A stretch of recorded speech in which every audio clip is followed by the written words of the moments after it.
अस्सलाम वालेकुम दोस्तों, मैं थोड़ा भाई मुहम्मद आसफ खिची। तुसी देख रहे हो किसान पाकिस्तान यूट्यूब और फेसबुक पेज। ए जनाब मेरे पीछे तुसी देख रहे हो दरियाए सतलुज। दरियाए सतलुज जिहड़ा हैंड गंडा सिंह के मुकाम तो पाकिस्तान दे विच दाखिल हुंदा है और ये है दरिया सतलुज जिहड़ा रेल दरिया है दरिया सतलुज।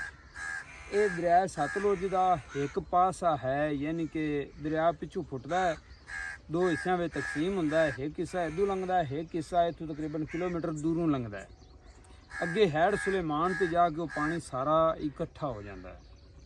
ये एक साइड का जनाब पानी आ रही है। इंडिया ने जिहड़ा 50,000 क्यूसक पानी छड्डा है वो जनाब इस मुकाम ते पहुँचना शुरू हो गया है। हैड सुलेमान के उतले पासे अमीरा तेजे का इत्थे पानी पहुँचना जनाब शुरू हो गया और पानी का बहाव चंगा बड़ा तेज़ है और ਜਿਹੜੀਆਂ नज़दीकी फसलों ने ना उन्हों का नुकसान होना भी शुरू हो गया है। मुंजी डुबना शुरू हो गई, तिल लोगों के लुढ़ना शुरू हो गए ने।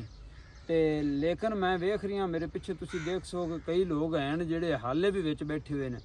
ये जिहड़े इठाड़ दे या दरिया के उत्ते रवण वाले लोग हुंदे ने ना, मैं कहना भी ये इस हद तक बेशरम लोग हुंदे ने भी जिन्नी देर इन्हां दे कोठियां दे अंदर पानी ना वड़े ये आंदे भी पानी कोनी आया। जो फिर डुबन लग पैंदे ने तो फिर जनाब हला हला हो जाती है तो रेस्क्यू नूं फोन कर तो मुड़ इल्ज़ाम लावन लग पैंदे ने भी रेस्क्यू टीमां ना पहुँचियां।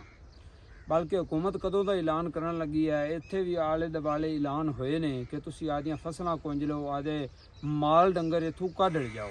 लेकिन कुछ लोग हाले भी पिछे तुसीं देख सकते हो मज्झां उन्हां दियां गाईं विच फिरदियां ने, गावां दे बच्चे विच फिरदे ने, आप भी हाले झुग्गी ते बैठे हुए ने। ठीक है ना। तो तकरीबन पानी इत्थे पहुँचना शुरू हो गया और पानी वध रहा है। इहदे नाल हुण मैं दस देवां तुहानूं कि दरिया सतलुज हैड सुलेमान के मुकाम तो उतां नुकसान होवेगा थोड़ा, लेकिन हैड सुलेमान की तो थल्ले जिहड़ा नुकसान है वो ज़्यादा होवेगा। वो इस वास्ते कि ये जिहड़ा पानी दा रेला आ रही है 50,000 क्यूसक, ये सारा अगे लगाया जा रही है, हैड तो क्रॉस हो रही है, ये रोका नहीं जा रही है। अगर रोकते हैं तो पिछा काफ़ी बड़ा नुकसान होता है। ये पानी अगे लगाते पे ने, अगे जरूर नुकसान हो सी, लेकिन नुकसान वो हो सी जिहड़ियां फसलां दरिया के बिल्कुल नज़दीक ने या दरिया के पेट विच हैगियां ने। बाकी इस 50,000 क्यूसक तो बाद 30,000 क्यूसक इंडिया ने होर छड्डना है।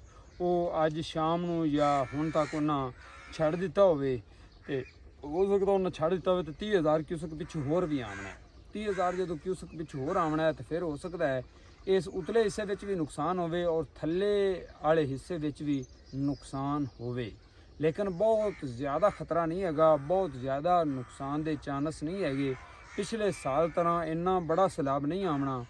सैलाब की सूरत हाल है ज़रूर, हाले तक जी सूरत हाल है वो एडी खतरनाक नहीं है, लेकिन खतरनाक बन सकती है जे अगर इंडिया इस 50,000 क्यूसक तो बाद छड़ रही है 30,000 क्यूसक, और 30,000 क्यूसक तो बाद अगर कोई बड़ा रेला 50,000 का या 80,000 का लख का रेला अगर आंदा है तो फिर जड़ियाँ उतनियाँ फसलें हैं हैड सुलेमान की तो उत्तों ये भी नहीं बचनियाँ और थल्ले वालियाँ भी नहीं बचनियाँ। इत्थे तुसीं पानी साडे पिछे देख रहे हो, पानी का बहाव और पानी अगे वध ही रहा गया, उत्ते नूं आ रही है और फसलां आले दुआले जड़ियां ने वो खराब हो रही ने। तो अगे चल के तो तुहानूं दिखाने भी आए भी इस तो अगे जिहड़ा है ना, जिथे ये दरिया के जिहड़े दो हिस्से ने, जिन्होंने इत्थे 1 किलोमीटर तो जिहड़ा दूर है उन्होंने कहंदे ने बुढ़ा दरिया, वो कित्थे इकट्ठा हुंदा पिया है, उत्थे की सिचुएशन है आओ तुहाडे नाल शेयर करते हैं।